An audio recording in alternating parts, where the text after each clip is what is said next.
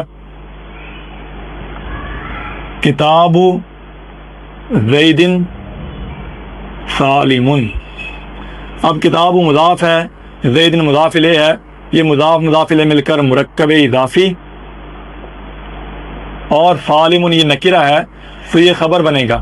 یہ مرکب اضافی کو مبتدا بنا دیں گے اور یہ سالم کیا ہے، خبر بن جائے گی، مبتدا اپنی خبر سے مل کر جملہ اسمیہ خبریہ ہوا۔ اسی طرح ایک اور مثال دیکھتے ہیں، آفت العلم نسیان۔ یہ طلباء کے لیے بہت ہی بہترین جملہ ہے اگر وہ اس پر غور کریں۔ یہ علم کی آفت، علم کا نقصان یہ ہے کہ اس کو بلا دینا۔ اب آفت و مضاف ہے، العلمی مضاف الیہ ہے، مضاف اپنے مضاف الیہ سے مل کر مرکب اضافی ہو کر مبتدا، اور نسیان جو کہ نکرہ ہے یہ اس قاعدے کے مطابق خبر بنے گا۔ اگلا قاعدہ ہے کہ جملے کی ابتدا میں معرفہ ہو جبکہ بعد میں مرکب اضافی واقع ہو، یعنی کسی بھی جملے کے شروع میں معرفہ واقع ہو جبکہ بعد میں مرکب اضافی یعنی مضاف مضاف الیہ آ جائے تو معرفہ کو ہم مبتدا قرار دیں گے اور مرکب اضافی کو ہم خبر بنائیں گے۔ جیسے القرآن کلام اللہ۔ اب القرآن یہ معرفہ ہے، کلام کے شروع میں ہے، کلام اللہ مرکب اضافی ہے تو القرآن کو مبتدا بنا دیں گے اور کلام اللہ یہ مضاف مضاف الیہ مل کر مرکب اضافی بن کے یہ خبر بنے گی، تو مبتدا اپنی خبر سے مل کر جملہ اسمیہ خبریہ ہوا۔ اسی طرح ہم قرآن کریم سے مثال دیکھیں تو اللہ خالق کل شیء، اس میں جناب لفظ اللہ معرفہ ہے، خالق مضاف ہے اور کل شیء یہ مضاف مضاف الیہ مل کر اس کا مضاف الیہ بنے گا، تو مضاف مضاف الیہ مل کر مرکب اضافی ہو کر یہ خبر بنے گی اور اس میں جرا لفظ اللہ جو کہ معرفہ ہے یہ مبتدا بن جائے گا۔ اسی قاعدے کی ایک اور مثال دیکھتے ہیں، محمد الرسول اللہ۔ اب آقا کریم علیہ السلام کا اسم گرامی محمد یہ معرفہ ہے، مبتدا بن جائے گا اور رسول اللہ یہ مضاف مضاف الیہ مل کر مرکب اضافی ہو کر یہ خبر بنے گی، تو مبتدا اپنی خبر سے مل کر جملہ اسمیہ خبریہ ہوا۔ آگے قاعدہ نمبر 10، مبتدا اور خبر کا قاعدہ نمبر 10۔ وہ قاعدہ کیا ہے کہ جملے کی ابتدا میں معرفہ ہو، جملے کی ابتدا میں معرفہ ہو جبکہ بعد میں نکرہ واقع ہو۔ کسی بھی جملے کے شروع میں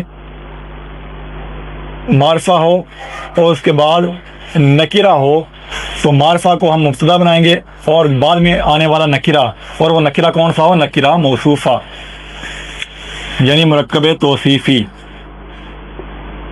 تو جملے کی ابتدا میں معرفہ ہو، بعد میں نکرہ موصوفہ واقع ہو تو معرفہ کو ہم مبتدا قرار دیں گے اور بعد میں آنے والے نکرہ موصوفہ کو خبر بنائیں گے۔ اس کی مثال ہم دیکھتے ہیں کہ زید رجل عالم۔ زید معرفہ ہے، رجل یہ بھی نکرہ ہے، عالم یہ بھی نکرہ ہے، رجل یہ موصوف ہے، عالم رجل کی صفت ہے، تو یہ موصوف صفت مل کر خبر بنیں گے اور زید یہ مبتدا واقع ہوگا اور یہ جو موصوف صفت مل کر خبر بنیں گے، تو مبتدا اپنی خبر سے مل کر جملہ اسمیہ خبریہ ہوگا۔ اسی طرح قرآن کریم سے ہم اس قاعدے کی مثال دیکھتے ہیں تو قرآن کریم میں موجود ہے واللہ غنی حلیم۔ اب اس میں جو لفظ اللہ معرفہ ہے، اس کے بعد غنی یہ بھی نکرہ، حلیم یہ بھی نکرہ، تو غنی یہ موصوف ہوگا، حلیم صفت بنے گی، موصوف صفت یہ نکرہ موصوفہ بن جائے گا، اور واللہ اس میں جلا لفظ اللہ یہ مبتدا بنے گا اور یہ مرکب توصیفی یہ اس کی خبر بنے گی۔ آگے قاعدہ نمبر 11 کہ جملے کی ابتدا میں نکرہ موصوفہ ہو اور بعد میں نکرہ واقع ہو، یعنی کسی بھی جملے کے شروع میں نکرہ موصوفہ آ جائے اور بعد میں نکرہ ہو، یعنی وہ نکرہ موصوفہ نہ ہو، صرف مطلقاً نکرہ ہو، تو نکرہ موصوفہ کو مبتدا قرار دیں گے، اور بعد میں آنے والا نکرہ جو کہ مطلقاً نکرہ ہو، کسی طرح کی اس کے ساتھ کوئی قید نہ ہو، تو اسے ہم خبر بنائیں گے. جیسے رجل عالم قائم. اب رجل یہ نکرہ ہے، عالم اس کی صفت ہے، تو موصوف اپنی صفت سے مل کر یہ مبتدا بن جائے گا، اور قائم یہ بھی نکرہ ہے، تو یہ مرکب نکرہ موصوفہ کے بعد واقع ہوا، تو یہ مرکب توصیفی کے بعد واقع ہونے والا جو نکرہ ہے یہ خبر بنے گی، اور مرکب توصیفی جو ہے یہ مبتدا بنے گا. اسی طرح ہم قرآن کریم سے اس کی مثال دیکھتے ہیں، تو اللہ تعالیٰ نے فرمایا والا عبد مؤمن خیر من مشرک. والا عبد مؤمن یہ نکرہ موصوفہ ہے، اور اس کے بعد خیر جو ہے یہ بھی نکرہ واقع ہے. اب نکرہ موصوفہ یہ مبتدا بن جائے گا، اور خیر جو کہ نکرہ ہے یہ اس کی خبر واقع ہوگی، تو مبتدا اپنی خبر سے مل کر جملہ اسمیہ خبریہ بن جائیں گے. اب ہم پڑھتے مبتدا اور خبر کا قاعدہ نمبر 12. قاعدہ نمبر 12 یہ ہے کہ ابتدائی کلام میں معرف باللام ہو اور بعد میں جار مجرور آ جائے، تو معرف باللام کو ہم مبتدا بنائیں گے، اور بعد میں آنے والے جار مجرور اپنے متعلق سے مل کر یہ خبر بنے گا. جیسے الشرکۃ علی ضربین. اب الشرکۃ یہ معرف باللام ہے، اس کے بعد جار مجرور واقع ہوا، تو معرف باللام کو مبتدا بنائیں گے، اور جار مجرور اپنے متعلق سے مل کر یہ خبر بنے گا. اسی طرح الطلاق علی ثلاثۃ اوجہ. الطلاق معرف باللام ہے، اس کے بعد جار مجرور واقع ہوا، تو معرف باللام کو ہم مبتدا اور جار مجرور کو خبر قرار دیں گے. اسی طرح الحمدللہ. اب الحمد معرف باللام ہے، اس کے بعد جار مجرور واقع ہوا، تو الحمد جو کہ مبتدا ہے معرف باللام ہے، اس کو مبتدا بنائیں گے، اور جار مجرور اپنے متعلق سے مل کر یہ خبر بنے گا. آگے ہے قاعدہ نمبر 13. قاعدہ نمبر 13 یہ ہے کہ شروع میں، یعنی کسی بھی جملے کے شروع میں، کلام کے شروع میں معرفہ ہو، بعد میں جملہ واقع ہو. اب یہاں پر جملہ مطلقاً لکھا ہے، جملہ چاہے وہ اسمیہ ہو یا پھر فعلیہ ہو. جملہ اسمیہ آ جائے یا جملہ فعلیہ ہو، تو معرفہ کو ہم مبتدا بنائیں گے، اور جملے کو ہم بتعویل مفرد کر کے خبر قرار دیں گے. جیسے اب قرآن کریم سے مثال دیکھتے ہیں اور دیگر مثالیں بھی دیکھتے ہیں. جیسے زید ابوہ قائم. زید معرفہ ہے، ابوہ مضاف مضاف الیہ مل کر مبتدا بنے گا، قائم اس کی خبر بنے گی. مبتدا اپنی خبر سے مل کر جملہ اسمیہ خبریہ ہو کر پھر اس زید کے لیے خبر بنے گی. اسی طرح زید قام ابوہ، تو یہ جملہ اسمیہ کی مثال تھی، اور یہ جملہ فعلیہ کی مثال ہے. تو ان دونوں مثالوں میں یہ جو زید ہے یہ معرفہ ہے، تو یہ مبتدا بن جائے گا، اور بعد میں آنے والا جملہ اسمیہ ہو یا جملہ فعلیہ ہو وہ بتعویل مفرد ہو کر خبر بنے گی. اسی طرح قرآن کریم سے ہم مثال دیکھتے ہیں، تو اللہ تعالیٰ نے فرمایا واللہ یعصمک من الناس. اس میں جو لفظ اللہ معرفہ ہے. اب یہاں پر آگے جملہ فعلیہ آ گیا، تو یہ جو معرفہ ہے یہ مبتدا بن جائے گا، اور یہ جو جملہ ہے یہ خبر بنے گی. آگے قاعدہ ہے قاعدہ نمبر 14 کہ انما کے بعد آنے والا اسم ہمیشہ کیا بنے گا، کہ انما کے بعد آنے والا اسم، انما کے بعد آنے والا اسم ہمیشہ مبتدا بنتا ہے. یعنی انما کے بعد جو بھی اسم آئے گا وہ مبتدا بنے گا. جیسے انما المؤمنون اخوۃ. اب انما آیا، اس کے بعد آیا اسم. اب اسم جو ہے یہ مبتدا بن جائے گا اور اس کے بعد آنے والا جو اسم ہے وہ خبر بنے گی. آگے قاعدہ نمبر ہے 15. قاعدہ نمبر 15 یہ ہے کہ نحو اور مثل اکثر طور پر یہ ما قبل مبتدا محذوف کی خبر بنتے ہیں. نحو اور مثل اکثر ما قبل مبتدا محذوف کی خبر بنتے ہیں. اور یہ بات بھی یاد رکھیں کہ نحو اور مثل ہمیشہ مضاف ہوتے ہیں، اس کے بعد چاہے وہ مفرد ہو یا جملہ ہو. جیسے ہم ان دونوں کی مثالیں دیکھتے ہیں. نحو زیدن، مثل زیدن. نحو یہ مضاف ہے، مثل مضاف ہے، اور زیدن جو ہے یہ مضاف الیہ ہے. مضاف الیہ مل کر یہ خبر بنے گی کس کی؟ مبتدا محذوف کی. اور مبتدا محذوف کیا ہے؟ مثالہ. اس میں مثال مضاف ہو ضمیر مضاف الیہ، مضاف اپنے مضاف الیہ سے مل کر مبتدا اپنی خبر سے مل کر جملہ اسمیہ خبریہ ہوا. اب دوسری بات یہ ہے کہ یہ نحو اور مثل یہ جملے کی طرف بھی مضاف ہوتے ہیں. کیسے؟ جیسے نحو کتبت بالقلم.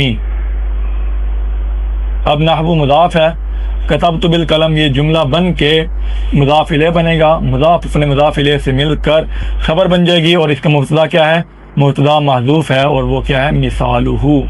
مثال مضاف ہو ضمیر مضاف الیہ، مضاف اپنے مضاف الیہ سے مل کر مبتدا اپنی خبر سے مل کر جملہ اسمیہ خبریہ ہوا.